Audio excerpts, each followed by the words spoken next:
नमस्कार। खबर 24 news channel हर दिन आपके लिए नए नए कार्यक्रम लेकर के उपस्थित होता है। आज फिर मैं राधेश्याम शर्मा आपके सामने एक नया कार्यक्रम लेकर के उपस्थित हुआ। सावन का बढ़िया सुहाना मौसम है और हम कार्यक्रम लेकर के आ रहे हैं सावन से संबंधित रोचक जानकारी का। बरसे बदरिया सावन की, बहुत सुहावना मौसम है सावन का।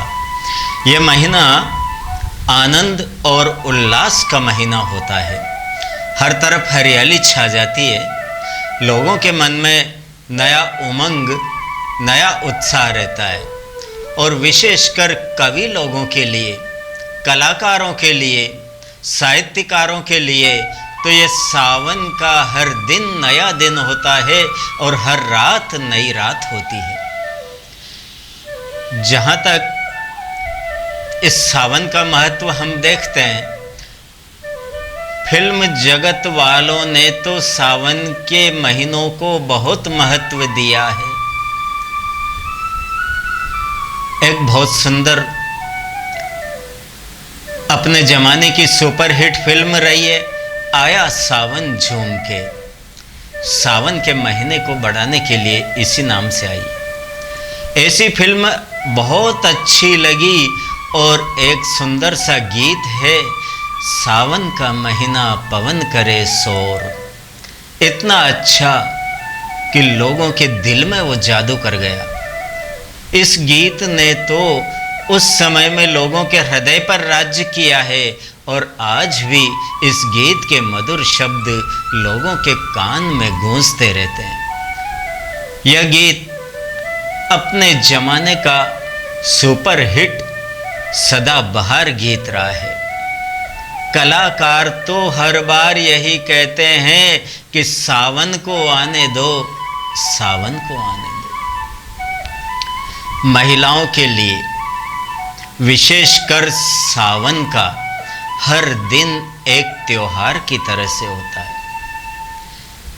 सावन के इस महीने में स्त्री, पुरुष, बच्चे, बूढ़े सभी बड़े आनंद में रहते हैं। जगह जगह पार्टियां होती रहती है।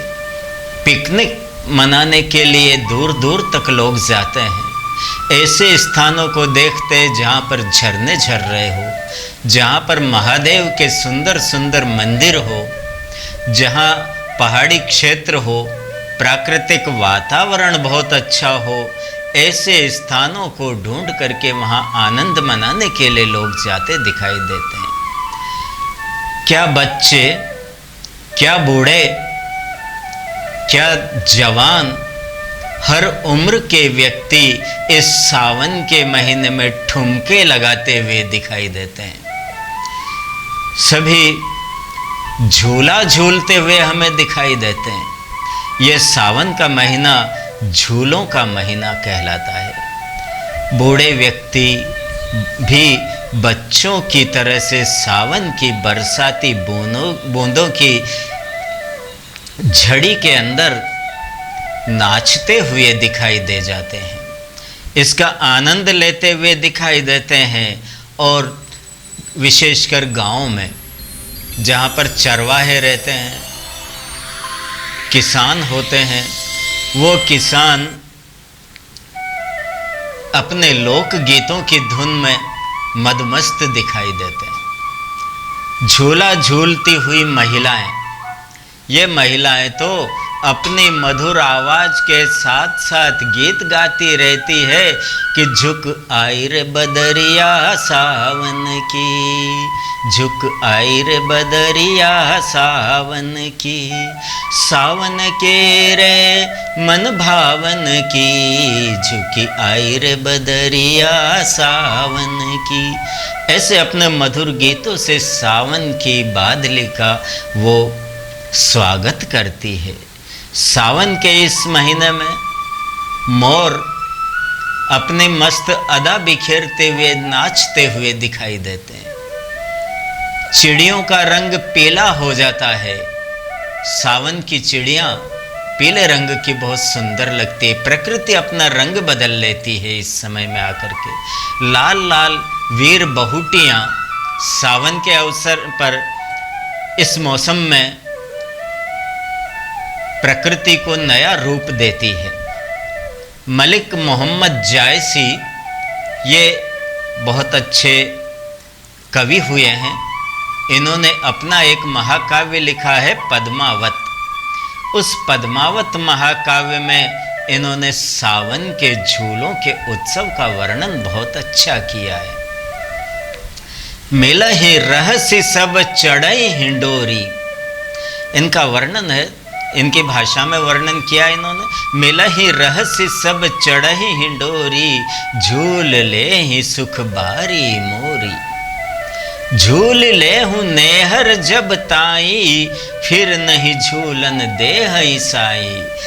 ये देश की महिलाओं का और कन्याओं के लिए एक संस्कार वाली बात बताइए इसमें कि जब तक हम हमारे मायके में है तभी तक हम झूल लेवें, आनंद लेवें। जब हम ससुराल चले जाएंगे तो उसके बाद तो साईं स्वामी हमें झूलने भी नहीं देगा। ससुराल में प्रतिबंध लग जाते हैं कन्याओं पर। भारतीय संस्कृति, इस भारतीय संस्कृति का सावन का महीना और सावन के महीने का हर दिन एक नए त्योहार की तरह से होता है और विशेष महत्व होते हैं सावन के सोमवार के। सावन के महीने में इस समय जो सोमवार आते हैं सावन के महीने में, ये इतने आनंददायक होते हैं कि लोगों की भीड़ शिव मंदिर पर लग जाती है। काफी महत्वपूर्ण होता है सावन का सोमवार। ये दिन शिव आराधना के लिए उत्तम माना जाता है। जगह जगह पर शिवालयों में, शिव मंदिर में दर्शन करने वालों की भीड़ लगी रहती है। श्रद्धालु प्रातः काल से ही शिव मंदिर के दर्शन के लिए जाने लगते हैं। उनके हाथों में बेलव पत्र और पूजन के लिए पुष्प, जल, दूध इत्यादि होते हैं और उन्हें लेकर के वो भगवान शंकर को अर्पित करते हैं। ब्राह्मण और शिव मंदिर में बैठ करके रुद्र अभिषेक का कार्य करते हैं और सामान्य व्यक्ति अपने जीवन में खुशहाली आवे इसीलिए ब्राह्मणों को बुला करके रुद्राभिषेक का प्रयोग करवाते हैं। शिव पूजन करते हैं। शंकर भगवान को दूध अर्पित किया जाता है। इनको पंचामृत स्नान करवाया जाता है। दूध, दही, घी, शक्कर और शहद, इन पांचों वस्तुओं से भगवान शंकर की पूजा की जाती है।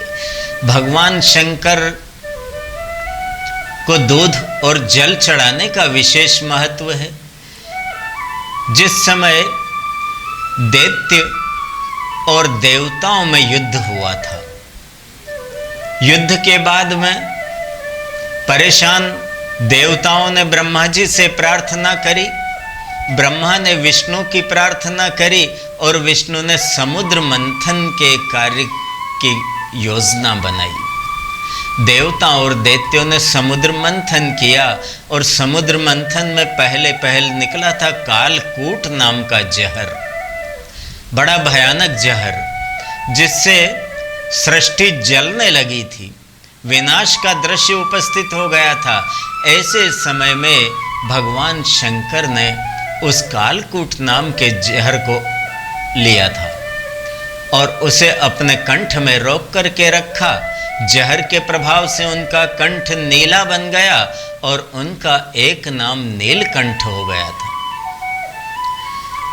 जहर की गर्मी से बचने के लिए शंकर भगवान को दूध और जल का अभिषेक करवाया जाता है। इस श्रावण के सोमवार की तरह से ही श्रावण के मंगलवार का भी बहुत महत्व होता है। श्रावण महीने में आने वाला हर मंगलवार ये भी महिलाओं के लिए विशेष महत्वपूर्ण होता है। श्रावण के मंगलवार के दिन मंगला गौरी नाम का व्रत किया जाता है।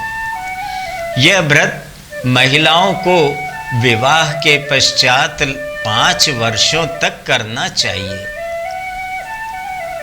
इस व्रत में गणपति की पूजा की जाती है, गौरी की पूजा की जाती है, व्रत किया जाता है। और व्रत का मतलब ये नहीं है कि एक दिन भूखे रह जाएं। व्रत का मतलब होता है एक ऐसा दृढ़ निश्चय करें कि कम से कम आज के दिन हम किसी की निंदा नहीं करेंगे, किसी की बुराई नहीं करेंगे और सत्य आचरण करते रहेंगे। इस प्रकार का व्रत किया जाए। इस दिन ब्राह्मणों को दान दिया जाए। और एक सबसे कठिन कार्य जो भारत की महिलाओं के लिए वैसे कठिन नहीं है, अपने सासू जी के चरण छू कर के उनसे आशीर्वाद लेना चाहिए। सासू जी के चरण छूने से उनके हृदय में आपके प्रति प्रेम उमड़ेगा और इससे घर में जो चलने वाला अनावश्यक तनाव है वो दूर हो जाएगा। इस आशीर्वाद को मिलने के बाद महिलाओं के जीवन में खुशी आती रहेगी। ये व्रत पूरा करने के बाद इस व्रत का उद्यापन किया जाए। ये 5 वर्षों तक इस मंगलवार के व्रत को पूरा किया जाए, मंगला गौरी को, और फिर इसका विधिवत उद्यापन करके दान दिया जाए। श्रावण महीने की तृतीया तिथि, ये कृष्ण पक्ष की तृतीया, ये तिथि इस प्रकार की तिथि है कि हर तरह की आर्थिक उन्नति करने वाली तिथि। श्रावण पक्ष की कृष्ण पक्ष की तृतीया तिथि को अशून्य व्रत किया जाता है। अशून्य व्रत में लक्ष्मी और नारायण दोनों की पूजा की जाती है, इनकी प्रार्थना की जाती है और ये प्रार्थना मानव जीवन को बहुत लाभ देती है। इससे आर्थिक उन्नति होती है। इस लक्ष्मी और नारायण के व्रत में भगवान का जो चित्र रखा जाता है प्रतीक रूप में, शेषनाग की शैया पर विष्णु भगवान सोए हुए हैं और लक्ष्मी जी उनके चरण दबा रही है। ये प्रार्थना पूजा की जाए, काफी आनंद का अवसर आ जाता है। श्रावण शुक्ल पक्ष की तृतीया के दिन महिलाओं को हरियाली तीज का त्योहार बहुत पसंद आता है। कज्जली तीज भी हम इसे बोलते हैं और ये सौभाग्य व्रत होता है। विवाहित महिलाएं इस व्रत को अवश्य करती है और उन्हें करना भी चाहिए। इससे उनका सौभाग्य अटल बना रहता है, हर तरह की खुशी मिलती है। इस दिन भगवान कृष्ण की पूजा की जाती है। भगवान कृष्ण की पूजा करके उन्हें झूले में बिठाया जाता है। सावन के झूले इसी निमित्त किए जाते हैं। भगवान कृष्ण को झूला बहुत पसंद है और उन्हें झूले में झुलाया जाता है। तो ये झूले में झुलाने का कार्य इस दिन हो। इसी दिन पार्वती देवी का पूजन किया जाता है, झूला झूलने का कार्य किया जाता है। महिलाएं अपने हाथों में मेहंदी लगाती है, रंगोली बनाती है और 16 श्रृंगार करके अपने सासू माँ और परिवार के बड़े लोगों से आशीर्वाद लेती है। इस दिन महिलाएं आशीर्वाद लेती है तो उन्हें अखंड सौभाग्य की प्राप्ति होती है। पर इस व्रत को करते समय महिलाओं को थोड़ा ध्यान रखना चाहिए। और ध्यान क्या रखना चाहिए कि अपने पति के साथ में छल कपट का व्यवहार नहीं करे, दुर्व्यवहार नहीं करे, झूठा व्यवहार नहीं करे और पराये लोगों की निंदा करने से बचे। यदि इस प्रकार का कार्य ये महिलाएं करती है तो उनका जीवन बहुत सुंदर हो जाता है, अखंड सौभाग्य की उन्हें प्राप्ति होती है। श्रावण शुक्ल पक्ष पंचमी, श्रावण शुक्ल पक्ष पंचमी नाग पंचमी के नाम से प्रसिद्ध होती है। हमारा देश ऐसा देश है कि यहाँ पर तो पत्थरों को भी पूजा जाता है, नाग की पूजा होती है, वृक्षों की पूजा होती है। हम कभी वट सावित्री वट पूजन करते हैं और बड़ के पेड़ की पूजा करते हैं, कभी हम पीपल के पेड़ की पूजा करते हैं।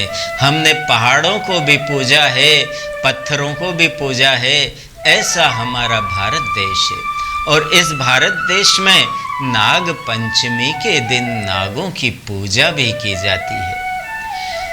इस दिन नाग देवता और शंकर भगवान दोनों की दूध के द्वारा पूजा की जाती है।